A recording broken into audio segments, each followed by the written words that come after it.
3 বছর ধরে আমরা আজও হাতে ফোন পাচ্ছি না। আমরা আর আমাদের ব্যক্তিগত ফোন থেকে আমরা কাজ দিতে চাইছি না। উনি যদি অবিলম্বে প্রত্যেকটা কেন্দ্রের নামে সিম কার্ড সহ রিচার্জ সহ যদি স্মার্টফোন প্রত্যেকটা কেন্দ্রকে না দেন, আমরা আগামী 1 জানুয়ারি থেকে আমরা অনলাইন কাজ পুরো স্ট্রাইক করব। হ্যাঁ, এটুকু আমরা জানালাম। আজ 3 বছর ধরে হাতে ফোন পাচ্ছি না, আমরা আমাদের ব্যক্তিগত ফোন দিয়ে কাজ করতে চাইছি না। প্রত্যেকটা কেন্দ্রের নামে যদি সিম কার্ড সহ রিচার্জ সহ স্মার্টফোন না দেন, আগামী 1 জানুয়ারি থেকে অনলাইন কাজ স্ট্রাইক করব, জানিয়ে দিলেন আইসিডিএস কর্মীরা। আইসিডিএস কর্মীরা যারা বিভিন্ন স্কুলের সহায়িকা হিসেবে কাজ করেন, অঙ্গনওয়াড়ি কর্মী হিসেবে কাজ করেন, তাদের চাকরি স্থায়ী করতে হবে। প্রভিডেন্ট ফান্ড, গ্র্যাচুইটির সুবিধে দিতে হবে তাদের। সরকারি কর্মীরা যে সমস্ত সুযোগ সুবিধে পান সেই সমস্ত কিছুর দাবি তুলেছেন আইসিডিএস কর্মীরা। তাদের দাবি ঠিক কি, আসুন শুনি তাদের কাছ থেকেই। শোনাবো কি বলছেন এক আইসিডিএস কর্মী। সর্বক্ষেত্রে আমরা লাঞ্ছিত, বঞ্চিত, অবহেলিত। আমাদের যে জ্বালানি বিল বরাদ্দ চলছে আজ বহু বছর, 19 টাকা, 21 টাকা, 23 টাকা, সেই 12 সাল থেকে জ্বালানি বিল চলছে। এর কোনো পরিবর্তন হয়নি বহুবার জানানো সত্ত্বেও।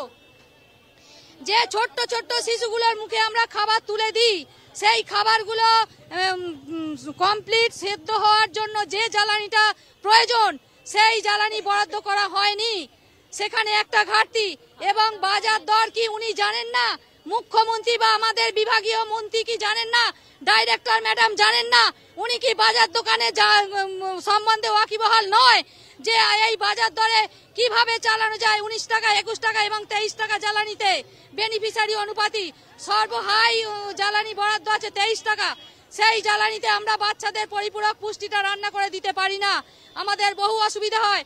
এবং সর্বোপরি আমাদের কোনো সেন্টার নেই, আছে খুব যৎ সামান্য। আমরা কেউ গাছতলায় তিরপল টাঙিয়ে সেন্টার চালাই, কেউ ছাতা ধরে আমাদের সহায়িকা দিদিরা রান্না করেন। সেই জায়গায় যখন একটু কিছু ইস্যু ওনারা দেখতে পান, সেটাকে বড় বড় করে ফলো আপ করেন যে আইসিডিএস এর রান্নায় পোকা পড়েছে, আইসিডিএস এর রান্নায় আজ টিকটিকি পড়েছে, এগুলো উনি খুবই ফলো আপ করেন। কিন্তু উনি কি জানেন যে সেই কর্মীগুলো কোন জায়গায় দাঁড়িয়ে খাবারটা পরিবেশন করেন?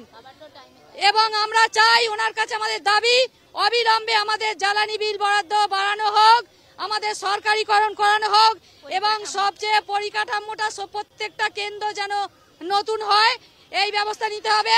এবং কেন্দ্র সরকারের যে বুজরুগিটা চলছে উনি ডিজিটাল ইন্ডিয়া করতে চাইছেন। ডিজিটাল ইন্ডিয়াটা কখন হবে? যখন সেই পারিবারিক পরিষেবাটা, পরিকাঠামোটা থাকবে, তবেই ডিজিটাল ইন্ডিয়া হওয়া সম্ভব। উনি গাছতলায় দাঁড়িয়ে আমাদের ব্যক্তিগত ফোন থেকে উনি ডিজিটাল ইন্ডিয়া করতে চাইছেন। সেই অ্যাপসের মাধ্যমে উনি A to Z ওনার কাজ উনি একটা জায়গায় বসে দেখে নিতে চাইছেন, সেটা তো সম্ভব নয়। এরপর তিনি বলেন, আজ 3 বছর ধরে হাতে ফোন পাচ্ছি না, আমরা আমাদের ব্যক্তিগত ফোন দিয়ে কাজ করতে চাইছি না। প্রত্যেকটা কেন্দ্রের নামে যদি সিম কার্ড সহ রিচার্জ সহ স্মার্টফোন না দেন, আগামী 1 জানুয়ারি থেকে অনলাইন কাজে স্ট্রাইক করব। শুনুন কি বলছেন আইসিডিএস কর্মী। আমরা আমাদের ব্যক্তিগত ফোন একটা অনেক কষ্ট করে কিনেছি, কারণ আমাদের ছেলে মেয়েরা বিভিন্ন জায়গায় ছড়িয়ে ছিটিয়ে আছে। কারণ এই রাজ্যে তো কোনো কর্ম নেই, কোনো সৎ পথে কর্ম নেই, তাই আমাদের ছেলেরা ইনকামের ধান্দায় দেশ বিদেশে ছড়িয়ে যেতে বাধ্য হচ্ছে। সেই কারণে আমাদের একটা ফোন নিতে হচ্ছে। সেই ফোনটা দিয়ে আমরা সরকারকে কাজ দিতে চাইছি না। ওনার কথা বলার উনি অনেক অনুনয় বিনয় করেছিলেন যে আপনারা অন্তত বাচ্চাদের নামটা তুলুন। আস্তে আস্তে আস্তে আস্তে ধাপে ধাপে কিন্তু উনি সমস্ত কাজটা এখান থেকে নিতে চাইছেন। কিন্তু আমরা আর নয়, আজ 3 বছর ধরে আমরা আজও হাতে ফোন পাচ্ছি না। আমরা আর আমাদের ব্যক্তিগত ফোন থেকে আমরা কাজ দিতে চাইছি না। উনি যদি অবিলম্বে প্রত্যেকটা কেন্দ্রের নামে সিম কার্ড সহ রিচার্জ সহ যদি স্মার্টফোন প্রত্যেকটা কেন্দ্রকে না দেন, আমরা আগামী 1 জানুয়ারি থেকে আমরা অনলাইন কাজ পুরো স্ট্রাইক করব। হ্যাঁ, এটুকু আমরা জানালাম। কি প্রতিবেদন তুলে ধরেছে আমাদের প্রতিনিধি, আসুন একবার দেখে নিই। তাদের দাবি যতক্ষণ না মানা হবে ততক্ষণ পর্যন্ত তারা উঠবেন না। তারা মুখ্যমন্ত্রীর হস্তক্ষেপ চাইছেন, মুখ্যমন্ত্রীর সাথে দেখা করতে চাইছেন। যতক্ষণ না দেখা করতে পারছেন তারা এখান থেকে উঠতে নারাজ। তবে পুলিশের কাছে তাদের দাবি যে মুখ্যমন্ত্রীর সঙ্গে দেখা করিয়ে দিতে হবে। মুখ্যমন্ত্রীর কাছে তারা নিজেদের দাবি জানাতে চান। এবার যখন গোটা ধর্মতলা অবরুদ্ধ হয়ে যায় পার্কস্ট্রিট ফ্লাইওভার বন্ধ করে দিতে বাধ্য হয় কলকাতা পুলিশ। পার্কস্ট্রিট ফ্লাইওভার প্রায় 20-25 মিনিটের জন্য বন্ধ রাখা হয়, গার্ডরেল দিয়ে বন্ধ করে দিতে হয় পার্কস্ট্রিট ফ্লাইওভারের মুখ, এবং উভয় দিকে যান চলাচল বন্ধ হয়ে যায়। বেশ কিছুক্ষণ বন্ধ থাকে পার্কস্ট্রিট ফ্লাইওভার এবং ধর্মতলার কেন্দ্রস্থলে মানুষকে পৌঁছাতে যথেষ্ট বেগ পেতে হয়। এরপরে কিন্তু ডিসি সেন্ট্রাল দীনেশ কুমার তিনি এখানে এসে পৌঁছান। তিনি বিক্ষোভকারীদের সঙ্গে কথা বলেন, আন্দোলনকারীদের সঙ্গে কথা বলেন। তাদেরকে যেটা আন্দোলনকারীরা বলেন যে মুখ্যমন্ত্রীর সঙ্গে কথা বলে দিতে হবে, মুখ্যমন্ত্রীর সঙ্গে দেখা করে দিতে হবে, তিনি যদি প্রতিশ্রুতি দেন তবে এই বিক্ষোভ তারা তুলে নেবেন। এরপরে আমরা যেটা সূত্রের মারফত জানতে পারি যে প্রশাসনের শীর্ষ মহলের সঙ্গে কথা বলেন পুলিশ আধিকারিকরা।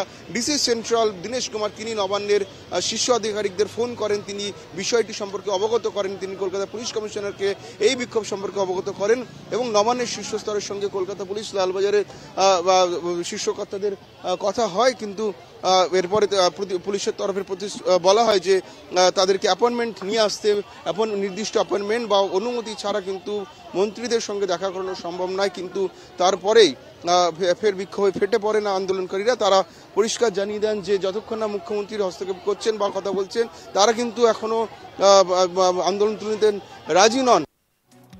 এদিকে অফিসে ব্যস্ততার দিন এভাবে ধর্মতলায় পথ অবরুদ্ধ হওয়ায় বিপাকে সাধারণ মানুষ। রাজ্যের বিভিন্ন প্রান্ত থেকে আসা আইসিডিএস কর্মীরা এদিন শহর কলকাতার প্রাণকেন্দ্র ধর্মতলায় অবস্থানে বসেন।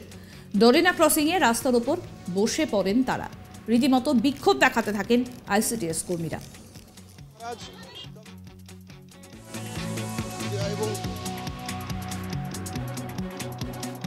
3 বছর ধরে আমরা আজও হাতে ফোন পাচ্ছি না।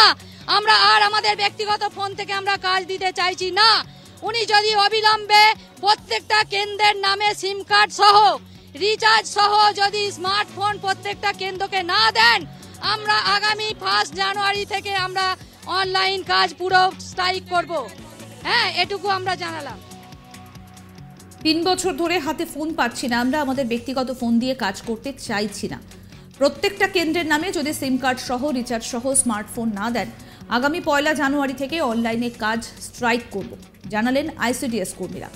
আইসিডিএস কর্মীরা যারা বিভিন্ন স্কুলের সহায়িকা হিসেবে কাজ করেন, অঙ্গনওয়াড়ি কর্মী হিসেবে কাজ করেন, তাদের চাকরি স্থায়ী করতে হবে। প্রভিডেন্ট ফান্ড, গ্র্যাচুইটির সুবিধে দিতে হবে তাদের।